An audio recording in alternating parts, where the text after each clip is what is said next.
الحمد للہ رب العالمین والصلاة والسلام علی سید الانبیاء والمرسلین نبینا محمد وعلی آلہ وصحبہ اجمعین، اما بعد۔ محترم ناظرین کرام، آج کے اس درس میں شیخ سعد الزاتری حفظہ اللہ اپنی کتاب حقیقت الجہاد کے اندر، حقیقت الجہاد فی فلسطین کے اندر خوارج کے کچھ شبہات کو پیش کر کے ان کی تردید کر رہے ہیں۔ چنانچہ کہتے ہیں کہ ان شبہات کی تردید کرنے سے پہلے مناسب سمجھتا ہوں کہ ان شبہات کی اصل بنیاد کو واضح کر دوں، اور وہ یہ ہے کہ ایسے شبہات پیدا کرنے والے، یہ آپ دیکھیں گے اس وقت بھی سوشل میڈیا پہ اس بیماری میں جو مبتلا ہوتے ہیں ان کے شبہات عام طور سے ایسے ہوتے ہیں جو کتاب و سنت سے دور ہوتے ہیں، کہ اگر کوئی قرآن و حدیث کا پڑھنے والا ہوگا، نبی صلی اللہ علیہ وسلم کی سیرت، صحابہ کی سیرت سے واقف ہوگا، تو وہ ایسے شبہات کرے گا، پھیلائے گا ہی نہیں۔ اس کی واضح ایک مثال دیتا ہوں۔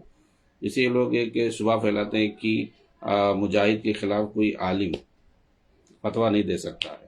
ارے وہ مجاہد بنا کیسے؟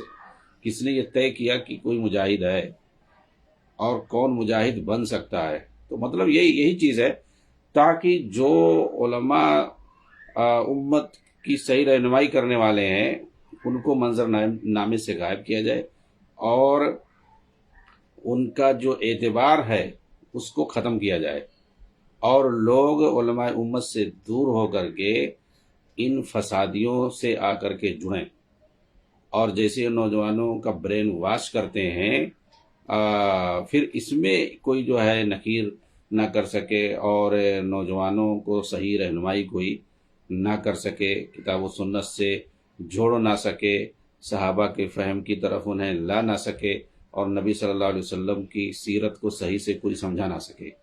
یہ ان کا جو ہے پیچھے اہم مقصد ہوتا ہے، اور امت کے نوجوانوں کو یہ لوگ فساد کی آگ میں جھونکتے رہیں۔ تو ان کے شبہے سے یہی مقصد ہے، اور کوئی مقصد نہیں ہے۔ وہی کہہ رہے ہیں کہ دراصل کتاب و سنت کے واضح نصوص سے شرعی احکام مستنبط کرنے کی ان کی یہاں کوئی صلاحیت نہیں ہوتی ہے، حالانکہ فقہ دین کی بنیاد اور یہی اساس ہے کہ آدمی شرعی نصوص سے احکام مستنبط کرنے کی صلاحیت پیدا کرے۔ یہ کب ہوگا؟ جب اس کے لیے آدمی سفر کرے گا علم حاصل کرنے کے لیے۔ فلولا نفر من کل فرقۃ منهم طائفہ لیتفقہوا فی الدین۔ تو تفقہ فی الدین حاصل کرنے کے لیے، علم کو سمجھنے کے لیے، دین کو سمجھنے کے لیے، کہ قرآن و حدیث کو صحیح سے سمجھنے کے لیے، پڑھنے کے لیے، اس کے لیے سفر کرنا پڑے گا۔ جہاں جہاں علماء کرام، متخصصین، کتاب و سنت کے ماہرین پائے جاتے ہیں، ان کے سامنے جا کر کے ذانوی تلمس طے کرنا پڑے گا، تب یہ دین کا حقیقی جو علم ہے، اس کی جو تفصیل ہے، وہ ہو پائے گا۔ ایسا نہیں کہ ادھر ادھر چند لٹریچر کو پڑھ کر کے اور کچھ جو ہے ترجمے کو دیکھ کر کے ادھر ادھر تم کو جو ہے دین آ جائے گا، اور اس کے بعد جو ہے بن جاؤ ٹھیکیدار بن جاؤ، دین کے فتوے دینا شروع کر دو، اور کس کو جانا چاہیے، کس کو نہیں جانا چاہیے، کون لائق ہے، کون نہیں لائق ہے، فوراً جو ہے جھاڑنے لگو۔ ایسے نہیں ہوتا ہے۔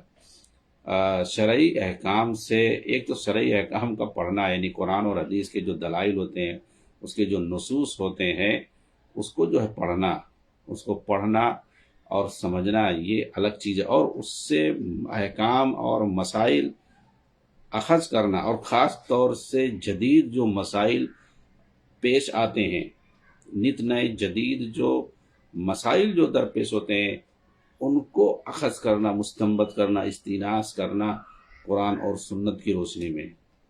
اس لیے کہ قرآن اور سنت جو ہے یہ قیامت تک کے لیے ہے۔ انہی سے جتنے بھی احکام درپیش ہوں گے، جتنے بھی مسائل، کسی بھی طرح کے مسائل انسان کو پیش آتے رہیں گے، ان سب کا حل جو ہے وہ قرآن اور حدیث کے اندر موجود ہے۔ فَإِن تَنَازَعْتُمْ فِي شَيْءٍ فَرُدُّوهُ إِلَى اللَّهِ وَالرَّسُولِ إِن كُنتُمْ تُؤْمِنُونَ بِاللَّهِ وَالْيَوْمِ الْآخِرِ۔ کوئی بھی شيءٍ کا لفظ یہاں دیکھیے، فَإِن تَنَازَعْتُمْ فِي شَيْءٍ، معمولی چیز میں بھی اگر تمہارے درمیان کوئی اختلاف ہو، اسے آؤ قرآن حدیث کی طرف لے کر کے تم کو وہاں جو ہے اس کا حل ملے گا۔ اگر تمہارا ایمان ہوگا اللہ پر اور آخرت کے دن پر، اسی میں تمہارے لیے بھلائی ہے اور اچھائی ہے۔ تو یہ تو قرآن ہمیں بتا رہا ہے، اللہ پاک عز و جل نے ہمیں یہ بات سکھائی ہے کہ سب کچھ حل جو ہے وہ قرآن اور حدیث کے اندر موجود ہے۔ لیکن بہت سارے مسائل ایسے ہوتے ہیں کہ قرآن کی آیتیں یا حدیث وہ صراحتاً اس بات پر دلالت نہیں کرتے ہیں، تو وہ صلاحیت ہونا کہ کیسے قرآن اور حدیث سے ہم مسئلے کا اخذ کر سکتے ہیں، استنباط کر سکتے ہیں۔ اس کے لیے گہرا علم چاہیے، علماء کرام سے سیکھنا پڑے گا جا کر کے، اور اس میں وقت بتانا پڑے گا۔ امام شافعی نے کہا تھا کہ لن تنالوا العلم الا بستہ، میرے بھائی، میرے پیارے بھائی، تم علم دین ایسے نہیں حاصل کر سکتے ہو آسانی سے۔ یہ کوئی چٹنی نہیں ہے کہ زبان پہ لگا لیا اور کہہ دو کہ ہمارا پیٹ بھر لیا، ہم کھا گئے۔ ضروری ہے اس کے لیے کہ 6 چیزیں تمہارے اندر پائی جائیں۔ اخی لن تنالوا العلم الا بستہ، تو 6 چیزیں پائے جانا ان کا ضروری ہے۔ اس وقت تک جو علم نہیں سیکھ سکتے ہیں۔ ذکاء و حرص و اجتہاد و بلغۃ و ارشاد و استاذ و طول زمانی، آپ نے بتایا کہ اس کے لیے جو ہے ذہانت ہونی چاہیے، عقل مندی ہونی چاہیے، شعور ہونا چاہیے اس کے لیے۔ تو اگر ذہانت نہیں ہے، شعور نہیں ہے، بہت ساری چیزیں یاد کرنا بہت ساری چیزوں کو سمجھنے میں آسانی نہیں ہوتی ہے، بہت دقت پڑتی ہے، بھئی اس کے لیے ذہن ہونا چاہیے، ذہانت ہونی چاہیے، فطانت ہونی چاہیے، کند ذہنی، بلادت ذہنی۔ اس سے جو ہے خاص طور سے کند ذہنی تو تقلید سے بھی آتی ہے، اندھی تقلید سے بھی کند ذہنی ہوتی ہے۔ آدمی زیادہ سوچنے کی طاقت ہی نہیں رکھتا ہے، آگے سوچنا ہی نہیں چاہتا۔ تو یہ سب سے بڑی رکاوٹ ہے ذہانت اور فطانت میں، کیا؟ تقلید، اندھی تقلید۔ اور جو تنظیمیں بنائی جاتی ہیں ان کے لیے جو امام اور مرشد اور پیر گڑھے جاتے ہیں نا، وہ لوگ ایسی تعلیمات دیتے ہیں، ایسے اپنے پھندے میں پھنساتے ہیں کہ وہ پورا جو ہے دماغ کو ہیک کر لیتے ہیں۔ کچھ بھی نہیں، ان کے جو ہے کہے جو کچھ انہوں نے کہہ دیا، جو اصول اور ضابطے انہوں نے بنا دی، اس سے آپ 1 انچ نہیں ہٹ سکتے ہیں۔ حتیٰ کہ ایسی چیزیں ان کے یہاں آپ دیکھیں گے، اخوانیوں کے یہاں، تحریکوں کے یہاں، کہ جو ان سے جڑ جاتا ہے، آگے تک پہنچتا ہے، وہ شادی وغیرہ تک جو ہے ان کے مشورے کے بغیر نہیں کرتا، ان کی اجازت کے بغیر، اور سفر بھی نہیں کرتا، اپنے علاقے کو چھوڑ کر کہیں سفر بھی نہیں کر سکتا ہے جب تک وہ اجازت نہ لے اس سے، اور وہ اجازت مل نہ جائے۔ جی ہاں، اور وہ دین کے معاملے میں تو وہ جو کچھ ان کے یہاں لکھا ہوا ہے اس کے علاوہ وہ کچھ کہہ ہی نہیں سکتا ہے۔ ان کے لٹریچر میں جو لکھا ہوا ہے، اب بتائیں، ان سے بڑے جو ہے مقلد، اندھے مقلد آج تک کوئی پیدا ہی نہیں ہوا کسی فرقے کا، جتنی یہ اخوانی اور تحریکی جو ہے مقلد ہوتے ہیں، اتنے بڑے اندھے اور فرقہ پرست ہوتے ہیں۔ لیکن یہ جو ہے اپنی اس گندگی کو چھپانے کے لیے دوسرے کو فرقہ پرست جو ہے کہتے پھریں گے۔ جی ہاں، تو میں یہ کہہ رہا تھا، یہ صلاحیت کیسے پیدا ہوگی؟ قرآن و حدیث کے نصوص سے احکام اور مسائل مستنبط کرنے، استئناس کرنے کی صلاحیت کیسے پیدا ہوگی؟ جب ہم علم دین کو حاصل کریں گے، اس کے لیے وقت لگائیں گے۔ امام شافعی نے کہا اس کے لیے کیا چاہیے؟ ذہانت چاہیے، اور ذہانت کے بعد کہا وہ حرص چاہیے، حرص و تما چاہیے، انٹرسٹ چاہیے اس کے لیے۔ یہ نہیں کہ جو ہے لاپرواہی سے سیکھ سکتے ہیں، لاپرواہی سے آپ علم دین کو کبھی بھی حاصل نہیں کر سکتے ہیں۔ 1 صفحہ پڑھیں گے پتہ چلے گا آپ موبائل دیکھنے لگے، اور اس کے بعد جو ہے پھر تھوڑا بہت پڑھے، کسی دوسری جگہ گم ہو گئے، اٹھ کے بھاگ گئے، چلے گئے چائے پینے کے لیے، کوئی ادھر بلا رہا ہے ادھر چلے گئے۔ اس کے لیے حرص چاہیے، لگن چاہیے۔ جب تک آپ حرص اور لگن سے اور چاہت سے آپ نہیں سیکھیں گے، نہیں سیکھ پائیں گے۔ تو ایک ذہانت ہو گئی، دوسرے نمبر پر حرص اور لگن اور چاہت، یہ بہت ہی اہم ہے علم دین کو حاصل کرنے کے لیے۔ اور اس کے بعد کہا کہ اجتہاد سے مراد یہاں پر جو آپ دونوں لے سکتے ہیں، جیسے یہ مقلدین جو ہوتے ہیں نا، وہ کہتے ہیں اب اجتہاد وغیرہ کا دروازہ بند ہو گیا، اجتہاد نہیں کر سکتے، جو کچھ ہمارے ائمہ نے اجتہاد کر کے بتا دیا خلاص. ارے بھائی تو آپ جو نئے نئے مسائل آ رہے ہیں ان میں کہاں سے اجتہاد کرو گے؟ انہوں نے تو بہت کچھ بتایا ہی نہیں ہے. تو اجتہاد جو قیامت تک اس کا دروازہ کھلا رہے گا، سمجھ رہے ہیں؟ اجتہاد کا دروازہ بند نہیں ہوا ہے، اجتہاد آدمی کرتا رہے گا. جو اجتہاد کی حدیث ہے بھائی، اس کیا ہوا؟ حدیث ختم ہو گئی. اذا اجتہد الحاکم واصاب فلہ اجران. کہ جب ایک حاکم اجتہاد کرتا ہے اور درستگی تک پہنچ جاتا ہے، یعنی مسئلے کا صحیح فیصلہ کر دیتا ہے اور وہ حق پر پہنچ جاتا ہے، تو اس کو اللہ تعالیٰ 2 اجر دیتا ہے. اور جب کوئی جو اجتہاد کرتا ہے اور فیل ہو جاتا ہے، یعنی اصل حق تک نہیں پہنچتا ہے، تو پھر اللہ تعالیٰ اس کو 1 اجر دیتا ہے اس کی اجتہاد کی بنیاد پہ، اس کی اس کوشش کی بنیاد پہ. تو اجتہاد کا جو لغوی معنی ہوتا ہے کوشش کرنا، محنت کرنا. تو یہ لغوی معنی ہے، امام شافعی نے یہی مراد لیا کہ محنت اور کوشش یہ ضروری ہے علم دین حاصل کرنے کے لیے. اور اجتہاد جو اصطلاحی معنی میں اس کو بھی آپ لے سکتے ہیں کہ آدمی اجتہاد کی صلاحیت اس کے اندر پیدا ہونی چاہیے اور وہ اجتہاد کرے، محنت کرے، کوشش کرے. تو یہ بھی شرط ہے، محنت کرنا صرف انٹرسٹ سے کچھ نہیں. آدمی کا ہے بہت مجھے انٹرسٹ ہے، بہت مجھے شوق ہے، لگن ہے. بہت سارے لوگ پوچھتے رہتے ہیں شیخ ہمیں بہت زیادہ شوق ہے علم دین حاصل کرنے کا، بہت میں چاہتا ہوں کہ میں جو ہے قرآن حدیث کو خود ہی سے سمجھنے لگوں، پڑھنے لگوں، ایسا ویسا. لیکن جو ہے کرتے کچھ نہیں ہے. ہاں، کرتے وہ کچھ نہیں ہے. اس لیے ضروری ہے، پوچھنے اچھنے سے زیادہ ضروری ہے محنت کرنا. ہاں، صرف شوق ظاہر کرنے سے نہیں ہوتا، شوق کے ساتھ ساتھ امام شافعی نے اس لیے شرط لگائی کہ کیا نام ہے، اجتہاد ہو، محنت ہو. محنت درکار ہے اس کے لیے. محنت کسے کہتے ہیں؟ آدمی جو رگڑے یاد کرنے میں لگا دیا جائے. استاد نے سبق دے دیا، 2-4 صفحہ دے دیا، اب اس کے بعد اس کو کل سنانا ہے تو اس کو یاد کر کے جائے، محنت سے اس کو یاد کر کے جائے، رٹ کر کے جائے. جی بہت ساری چیزیں ہوتی ہیں قرآن حدیث میں، بہت ساری چیزیں رٹنے والی ہوتی ہیں. نصوص کو رٹ کر کے یاد کیا جاتا ہے، تو انہیں رٹ کر کے یاد کیا جائے، انہیں سمجھا جائے اور پورا جو ہے سمجھ کر کے یاد کر کے جائے آدمی. تو اس کو کہتے ہیں محنت کہتے ہیں.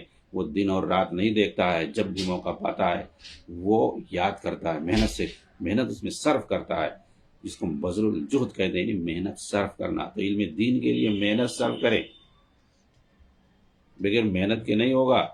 تو جہاں پر ذکاوت یعنی ذہانت ضروری ہے، فطانت اور ذہانت ضروری ہے، اور اس طریقے سے شوق اور لگن ضروری ہے، وہیں پہ محنت بھی ضروری ہے. محنت بہت اہم ہے. صرف ظاہر کرنے سے نہیں ہوگا کہ بظاہر آدمی بولتا رہے میں تو بہت شوق رکھتا ہوں، لیکن کرے کچھ نہ، کرتا کچھ نہیں ہے. اس کا ہاتھ نہیں ہل رہا ہے، اس کی زبان نہیں ہل رہا ہے، زبان نہیں ہل رہی ہے وہ، تو کیا اس کو کہیں گے بھائی؟ کہنے سے تھوڑی ہوتا ہے کہ بہت انٹرسٹڈ ہے. محنت کرو، محنت کرو. محنت جب عملی میدان میں آؤ سامنے، تو محنت بہت ضروری چیز ہے. اور یہ جو ہے تیسری شرط انہوں نے رکھی ہے کہ علم دین اسی کو آئے گا، اسی وہی حاصل کر سکتا ہے جو لگن کے ساتھ محنت کرے. اور اس کے بعد آپ نے کہا وہ بلغتن، یہ چوتھی شرط ہے علم دین کے لیے. بلغتن، خرچہ پانی ہونا چاہیے. کہے کہ اس کے لیے سفر کرنا پڑے گا. کوئی عالم ہے دمشق میں بیٹھا ہوا ہے، کوئی مدینہ میں بیٹھا ہوا ہے، کوئی مکہ میں ہے، فن حدیث کا بڑا ماہر عالم کوئی ہے مدینہ میں ہے، تفسیر کا جو ہے کوئی عالم ہے بڑا جو کتاب و سنت کے مطابق سکھاتا ہے، وہ جو ہے مکہ میں ہے. تو آپ دیکھیں پہلے رحلت العلم پہلے چلتا تھا، سفر کرتے تھے. آج بھی لوگ سفر کرتے ہیں. آج بھی آپ دیکھیں کہاں کہاں سے 2-2 ہزار 3-3 ہزار کلومیٹر ہی انڈیا میں لوگ سفر کر کے آتے ہیں اپنے بچوں کو پڑھانے کے لیے. دیکھتے ہیں کہ فلاں جگہ جو ہے اچھے اساتذہ ہیں تو وہاں لے کر کے جاتے ہیں. جی ہاں، تو مدارس میں لوگ دیکھتے ہیں کہ بھائی کہاں جو ہے اساتذہ کی اچھی ٹیم ہے، اچھے جو ہے ماہرین استاذ پائے جاتے ہیں، تو وہاں جو ہے سفر کر کے بچے دور دور سے آتے ہیں اور کئی سال حاصل کرتے ہیں، علم حاصل. ظاہر سی بات ہے آدمی تو ایسے ہوا کا نام ہے نہیں اڑ کے چلا آئے گا. تو اس کے لیے سفر کے لیے اخراجات سفر، اور پھر اس کے بعد جہاں رہے گا تو وہاں بھی تو ہوا تو نہیں پیے گا، وہاں بھی کھانے پینے کی ضرورت پڑے گی. تو جتنی مدت وہ رہے گا وہاں کھانے پینے کی ضرورت پڑے گی، اور آنے جانے کا خرچہ ہوتا ہے سب. تو یہ بلغہ اس کو بولتے ہیں، خرچہ. تو بغیر اخراجات کے آدمی جو ہے آسانی سے اخراجات کے بغیر ہو ہی نہیں سکتا، اور خاص طور سے موجودہ دور میں یہ اخراجات تو یہ 1000 1500 سال پہلے کی بات ہو رہی ہے. آج تو اچھا خاصا جو اخراجات لگتے ہیں علم حاصل کرنے میں، آپ دنیاوی علم کی طرف جاؤ گے تو بہت زیادہ لگتا ہے. تو ویسے سمجھ لیجئے ہر چیز میں لگتا ہے. آدمی کے پاس ہے تو اچھی بات ہے، نہیں تو دوسروں سے تعاون لے کر کے. یہ اب تو جو ہے سسٹم ہو گیا ہے، مدارس میں خود جو ہے تعاون ہو جاتا ہے. تو اخراجات بہرحال جو ہے ضروری ہے. اخراجات کے بغیر آپ جو ہے چاہیں اسے بیٹھ کر کے تعلیم حاصل کرنے نہیں ہو پائے گا. آپ جا کر کے کسی استاد سے جڑیں گے اور اس کے پاس رہیں گے علم حاصل کرنے کے لیے. گھر سے باہر جب نکلیں گے، رہیں گے، کتنے دن تک رہیں گے، تو یہ سب جو ہے آنے جانے کا اور کھانے پینے کا یہ تو سب لگے گا ہی. آدمی بیچ میں بیمار بھی ہو جائے اتفاق سے تو علاج وغیرہ کی ضرورت پڑے گی، اور کپڑے وغیرہ کی ضرورت ہے. بہت ساری ضرورتیں انسان کی ہوتی ہیں. تو ان سب کے لیے گھر سے جب باہر نکلا ہے تو اس پر اس کو خرچہ لگے گا. ٹھیک ہے، امام شافعی نے اسی لیے کیا کہ یہ جو ہے خرچہ لگے گا، اور خرچہ بھی ضروری چیز ہے، بنیادی چیز ہے. بغیر خرچے کے کوئی بھی علم حاصل نہیں کر سکتا ہے. آپ چاہے دنیاوی علم حاصل کر رہے ہیں، اس کے لیے جو ہے لاکھوں روپیہ خرچ کر رہے ہیں، لیکن دینی علم جو ہے اس کے لیے جو ہے آپ چاہتے ہیں ویسے حاصل ہو جائے، بغیر پیسے کے حاصل ہو جائے، بغیر خرچ کے حاصل ہو جائے. اس راستے میں بغیر کچھ خرچ کیے ہوئے ہم سمجھ جائیں تو دین کے معاملے میں اتنی کوتاہی، اتنی سستی اور اتنا جو ہے کنجوسی، اور دنیاوی علم حاصل کرنا ہے تو پھیکم پھاک چل رہا ہے. حالانکہ اصل کیا ہے آدمی کے لیے، ایک مسلمان کے لیے خاص طور سے آخرت ہے. اور یہ جو ہے اخروی علم ہے. آخرت کو سنوارنے کے لیے یہ علم حاصل کیا جاتا ہے. اور ظاہر سی بات ہے جو دنیاوی علم ہے وہ آدمی حاصل کرتا ہے اپنی جو ہے دنیا کو سنوارنے کے لیے. اچھا، کچھ لوگ کہتے ہیں کہ نہیں کچھ فرق نہیں ہونا چاہیے، قرآن حدیث میں جو آیا ہے وہ سب ہر علم کے لیے ہے، دینی اور دنیاوی سب، ایسا کچھ نہیں ہے. جس علم کی ترغیب دلائی گئی ہے اور جس کی فضیلت بتائی گئی ہے، اور جس کے لیے اگر آدمی نکلتا ہے علم حاصل کرنے کے لیے تو گویا جنت کی طرف قدم بڑھا رہا ہے. فرشتوں سے لے کر کے دریاؤں میں جو رہنے والے جانور ہیں، کیڑے مکوڑے ہیں اور مچھلیاں، سب اس کے لیے جو اس علم دین کو حاصل کرنے کے لیے نکلتا ہے دعائیں کرتے ہیں، اس کے لیے استغفار کی دعائیں کرتے ہیں، رحمت کی دعائیں کرتے ہیں. یہ ساری جو فضیلتیں آئی ہیں نا، یہ علم دین کے لیے ہیں. جی ہاں. اور جو کہا گیا ہے کہ هل يستوي الذين يعلمون والذين لا يعلمون، کیا جو لوگ علم والے ہیں اور جو علم والے نہیں ہیں دونوں برابر ہو سکتے ہیں؟ تو یہ جو فرق مراتب وغیرہ کی بات کہی گئی ہے، یرفع اللہ الذین آمنوا منکم وعملوا الصالحات والذین اوتوا العلم درجات. تو یہ جو بات ہے کہ اللہ تعالیٰ جن کے پاس علم ہوتا ہے ان کے درجات کو بلند کرتا ہے، مومنوں کے درجات کو بلند کرتا ہے، اور جو علم والے ہوتے ہیں ان کے درجات کو بلند کرتا ہے. یہ کون لوگ؟ یہ علم دین والے ہیں. علم دین کی فضیلت ہے بھائی. اب کوئی سائنس پڑھ رہا ہے، کوئی انجینئرنگ پڑھ رہا ہے، کوئی جو ہے کمپیوٹر سیکھ رہا ہے، وہ کس لیے سیکھ رہا ہے؟ مقصد اس کا کیا ہے؟ پرپز اس کا کیا ہے؟ یہ دیکھا جائے گا نا بھائی. وہ اس لائن میں آ رہا ہے تو وہ اپنی دنیا کو بنانے کے لیے آ رہا ہے، اور ایک آدمی اپنی دنیا کو نہیں، آخرت کو بنانے کے لیے آ رہا ہے.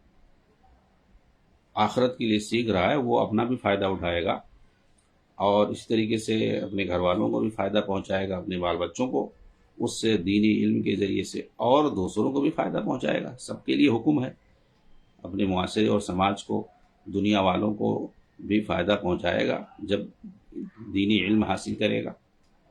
اور سب یہ جو علم فائدہ پہنچائے گا اور فائدہ حاصل کرے گا، یہ کون سا فائدہ ہے؟ اس سے کون سا فائدہ مراد ہے؟ اخروی فائدہ مراد ہے.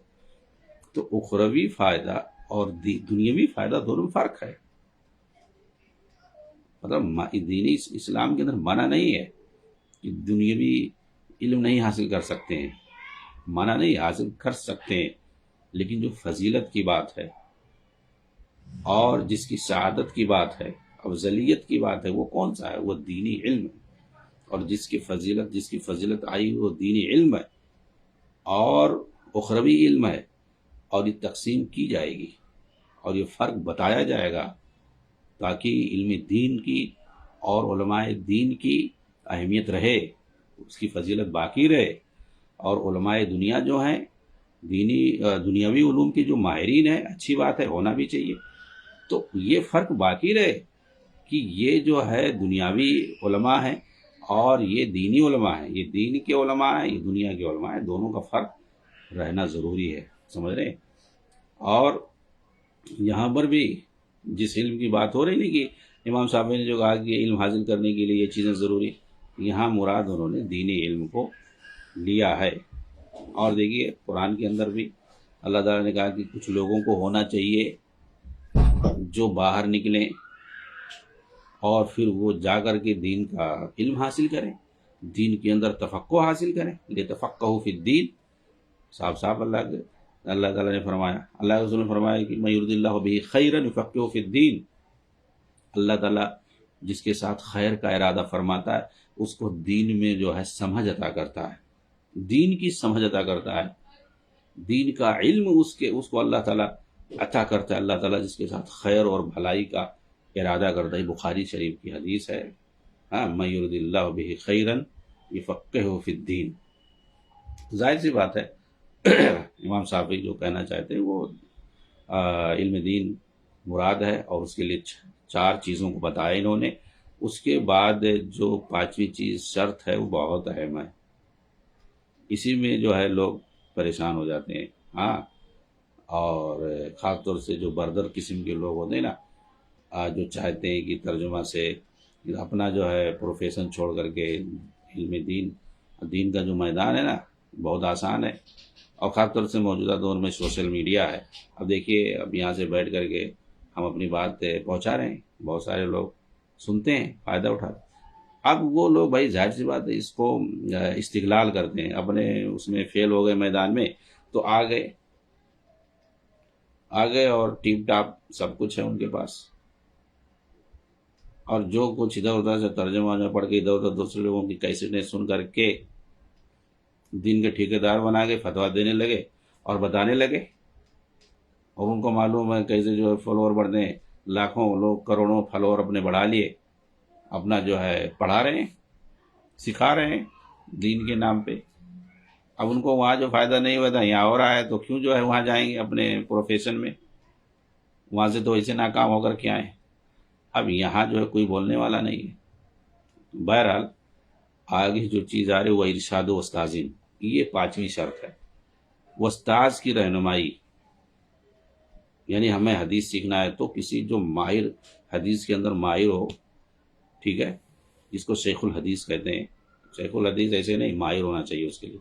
تو حدیثوں کا علم، جو حدیث آسان نہیں، اس کے بڑے علوم ہیں، فنون ہیں، ایک ایک باریکی اس کے اندر پائی جاتی ہے، جرح و تعدیل کے اصول ہیں، علوم الحدیث، مصطلح الحدیث، مصطلحات اس کے سب ہیں، رجال کی جانکاری ہے، سلسلے اسناد کی جانکاری ہے، تدوین حدیث ہے، فقہ حدیث ہے، بہت ساری چیزیں ہیں کہ اس کے اندر سیکھنا پڑتا ہے، تب جا کر کے حدیث کا علم ہوتا ہے۔ ایسے نہیں کہ 2-4 حدیث کا ترجمہ پڑھ لے تو جو محدث بن گئے اور ہمیں علم آ گیا حدیث کا، ایسے نہیں ہوتا ہے، اور وہ بھی عربی جانے ہی نہیں۔ عربی زبان تو سب سے پہلے مسٹ ہے، عربی زبان کے بارے میں، عربی زبان کے بغیر جو ہے کوئی آدمی دین کا عالم بن ہی نہیں سکتا ہے، سمجھ رہے ہیں؟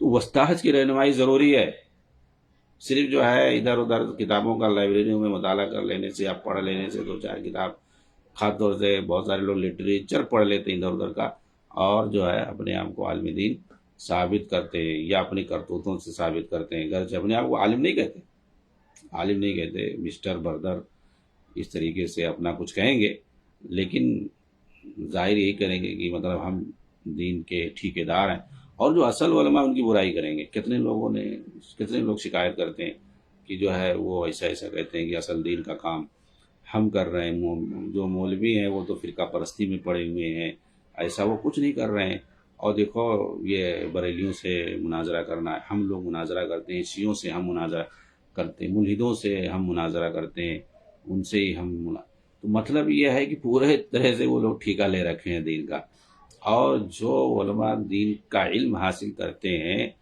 اور اس میدان میں جڑے ہوئے ہیں کسی نہ کسی طریقے سے، فیلڈ میں اور زمین پر لوگوں کو دین کی جو ہے تعلیم دے رہے ہیں، مدرسوں کے ذریعے سے، مساجد کے ذریعے سے اور دیگر جو ہے پروگراموں کے ذریعے سے، جو ریئل زمین پر جو لوگ کام کر رہے ہیں، جو علماء ہیں، ائمہ ہیں، یہ لوگ ان کی برائی کرتے ہیں، حالانکہ ان میں کوئی ایک بھی اس لائق نہیں ہوگا کہ کہیں آ کر کے عربی مدرسے میں پڑھا سکے بچوں کو، یا کسی مسجد میں آ کر کے پوری ذمہ داری سنبھال سکے۔ کوئی بھی، ظاہر سی بات ہے، اگر کوئی مسجد میں کوئی ذمہ داری نہیں سنبھال سکتا ہے امامت اور خطابت کی، کہ جو وہاں رہ کر کے نماز کی امامت کرائے اور خطبہ دے اور جو ہے درس دے، لوگوں کو دین کی بات سمجھائے، اور اگر کسی کے پاس اشکالات ہوں تو ان کو سمجھائے، نہ مسجد میں ان کے پاس اہلیت ہوتی ہے کہ وہ سنبھال لیں مسند،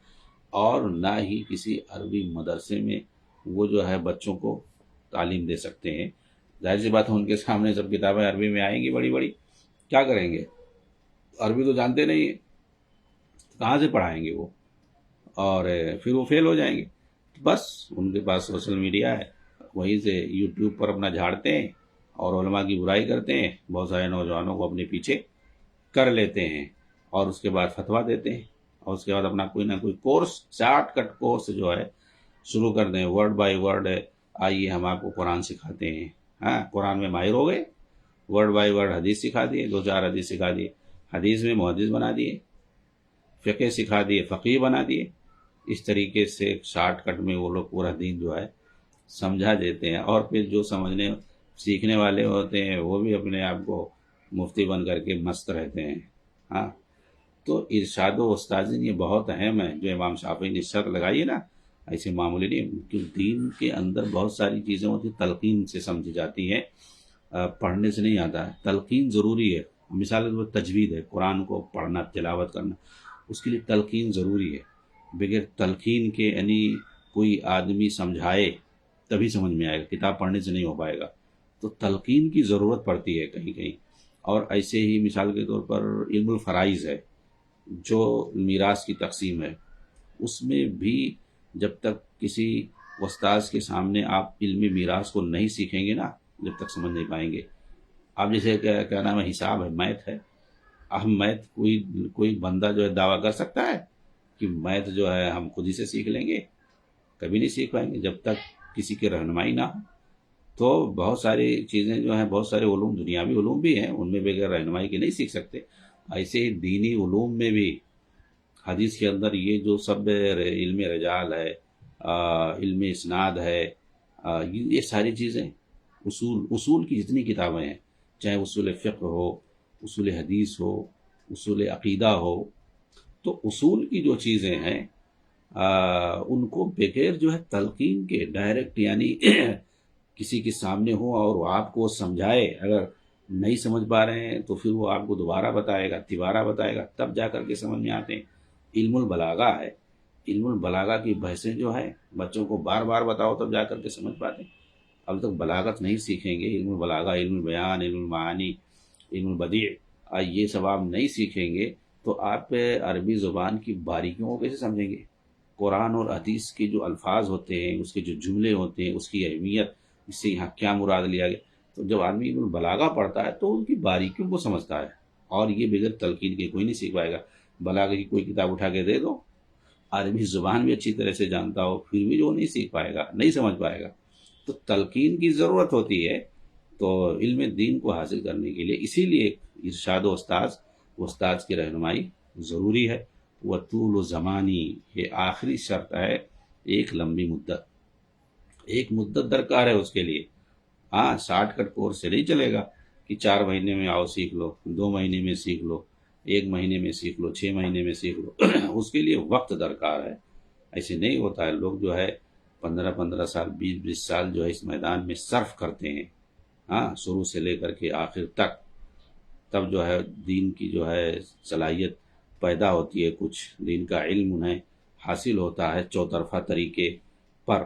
کوئی ایک حدیث آدمی دیکھتا ہے تو جو علم حاصل کیا رہتا ہے نا، صرف اسی کو سے فیصلہ نہیں کرتا، اس کے سامنے اور بھی حدیث ہیں۔ اس لیے آپ دیکھیں گے جو جتنے گہرا عالم ہوگا، اس کے پاس دین کی گہرائی سے علم ہوتا ہے تو اس کے سامنے کوئی حدیث پیش کر کے اسکال پیش کرتے ہیں کہ دیکھیے اس میں ایسا آیا اللہ کے رسول نے فرمایا، تو پھر اس کے سامنے وہ ساری حدیثیں گھوم جاتی ہیں جو اس کے متعلق اس سے ریلیٹڈ اور حدیثیں ہوتی ہیں، وہ ایسے فوراً فیصلہ نہیں کر دیتا ہے، وہ سب سوچتا ہے ہاں اس طریقے سے بھی حدیث آئی ہوئی ہے، بھائی اس طریقے سے بھی حدیث آئی ہوئی ہے، تو اب کیا کریں گے؟ تو دونوں میں تطبیق دے کر کے تو کوئی ایک نتیجہ نکالتے ہیں استنباط کر کے کہ اس کا مطلب یہ ہے کہ کبھی یہ بھی ہو سکتا ہے، کبھی یہ بھی ہو سکتا ہے، اور اس کا کوئی ایک مجموعی حل نکال کر کے تب جو ہے سنجیدگی کے ساتھ اس کا جواب دیتے ہیں۔ لیکن جو بس کہیں ایک حدیث پا گیا، اس کا ترجمہ لکھا ہوا دیکھ کر کے آگے بیٹھ گیا اور اسی کو لے کر کے فتویٰ دے دیا،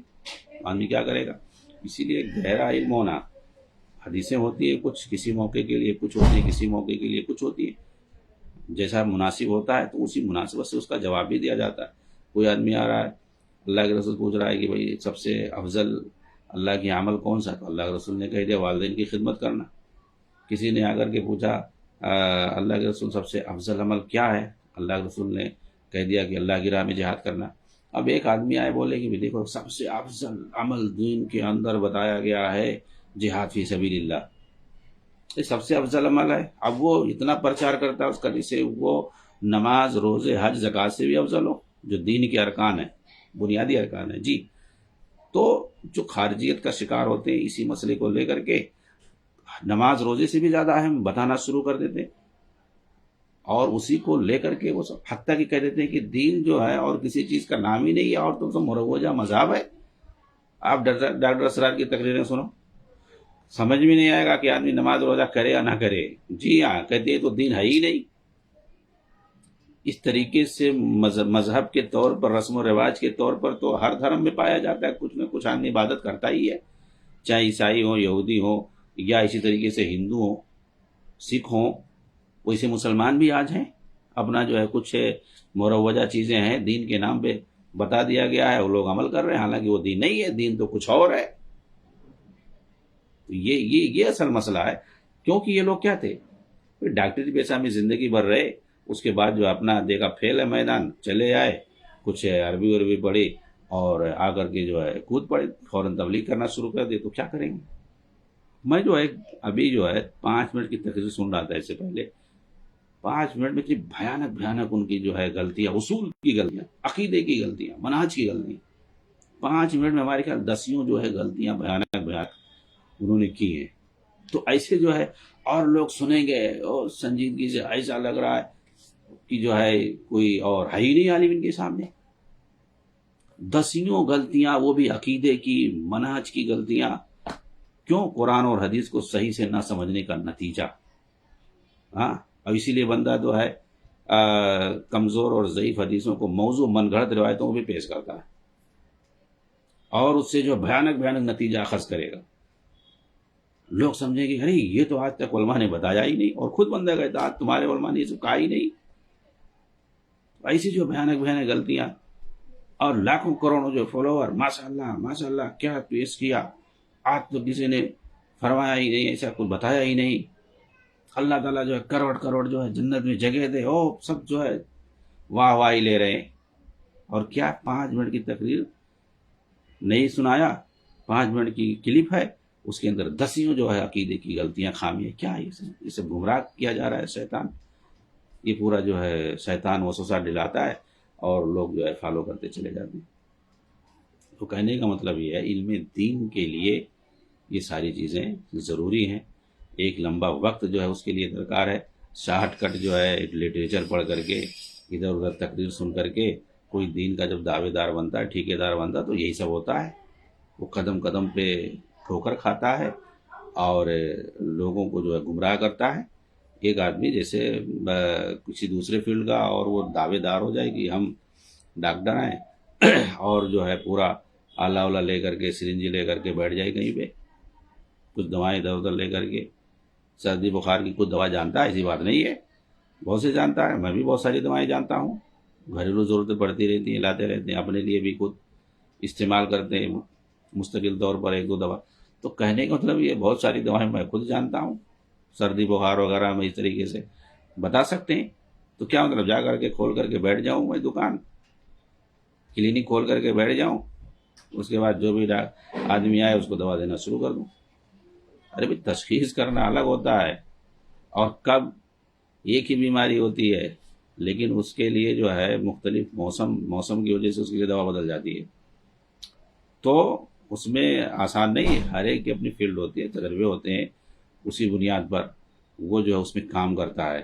ہاں تو بھائی ظاہر سی بات ہمارا فیلڈ نہیں ہے، پتہ چلے جو ہے ہم دوا اپنے حساب سے دے دیں کسی کو اور اس کو وہ دوا سوٹ نہیں کرتا اور اس کے لیے وہ مناسب ہی نہیں تھا، ایک دوا بنیادی ہوتی ہے اس کے ساتھ اینٹی بائیوٹک دی جاتی ہے، وہ کون سی دی جائے گی؟ ظاہر سی بات ہے بہت ساری چیزیں ہوتی ہیں، آپ نے جو کچھ دوسرا لکھ دیا اور پتہ چلا اس کی بیماری صحیح ہونے کے اور مزید بیماری بڑھ گئی، جوں جوں دوا کی مرض بڑھتا رہا۔ تو بھائی یہ لوگ کیا کرتے ہیں؟ یہی ہے، لیکن یہ دین کا معاملہ ہے، اس میں جو ہے کوئی کچھ نہیں کہتا ہے، چاہے جو آؤ اپنا جو ہے دکان کھول کر کے بیٹھ جاؤ، سامنے جو ہے ٹیبل پہ قرآن کی کچھ کتابیں رکھ لو، تفسیر رکھ لو، کچھ حدیث رکھ لو اونچی اونچی، ماشاءاللہ دیکھنے میں لگے گا بہت بڑے عالم ہے، اوپر جو ہے تھوڑا صافہ وافہ اچھے سے باندھ لو، ہاں، اور جبہ کبا پہن لو اور ٹیبل پر بڑی بڑی کتابیں رکھ لو، بخاری کی رکھ لو، صحیح مسلم کی رکھ لو، اور بھی دیگر جو فقہ کی کتابیں لکھ رکھ لو، کیا چلے گا پتہ؟ ہاں تو ایسے تھوڑی ہوگا، پتہ چلے گا گمراہی پھیلاؤ گے، لوگ جو پتہ چلے گا وہ علم سیکھ رہے ہیں اور تم ان کو اندر سے گمراہ کر رہے ہو، 5 منٹ بول کر کے 50 جو ہے بدعقیدگیاں اور گمراہیاں پھیلاؤ گے، یہی ہوگا بھائی۔ اس لیے جو ہے ایسے لوگوں سے دھوکہ نہیں کھانا چاہیے۔ تو اصل آج جو ہے میں خوارج کے شبہات بیان کرنے جا رہا تھا لیکن وہ ہوا نہیں، ٹھیک ہے، ادھر ادھر کی جو بنیادی باتیں تھیں ان کا ایک پیراگراف تھا، اسی میں بات رہے گی، امام شافعی کا قول آ گیا، تو یہ سیشن جو ہے اسی پر ختم ہوگا انشاءاللہ۔ ان کے جو خوارج کے جو شبہات ہیں اور شیخ نے جو اس میں بیان کیے ہیں، شیخ صادر زعتری حفظہ اللہ نے، تو انشاءاللہ اگلے درس میں اس کو دیکھا جائے گا۔ السلام علیکم ورحمۃ اللہ وبرکاتہ۔